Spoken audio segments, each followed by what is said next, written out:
একটা ঘোষণা এখানে দিয়ে যেতে চাই, আগে আমার ঘর পরিষ্কার হবে এবং ঘর পরিষ্কার করা হচ্ছে। পুলিশের কোন সদস্য যদি মাদকের কারবারের সাথে জড়িত থাকে, মাদকের কোন খবরাখবর অগ্রিম সরবরাহ করেন, তাদের বিরুদ্ধে জিরো টলারেন্স। আগে ঘর পরিষ্কার হবে।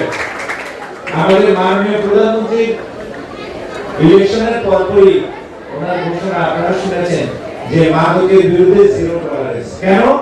এই সমাজটাকে, এই দেশটাকে বাঁচাতে হলে এখনই মাদকের বিরুদ্ধে আমাদেরকে ঝাঁপিয়ে পড়তে হবে।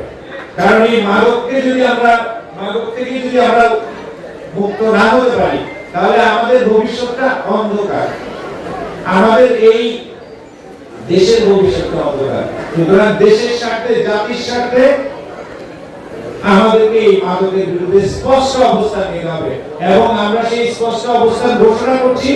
মাদক নির্মূল না হওয়া পর্যন্ত আমাদের এই অভিযান আরো জোরদার হবে,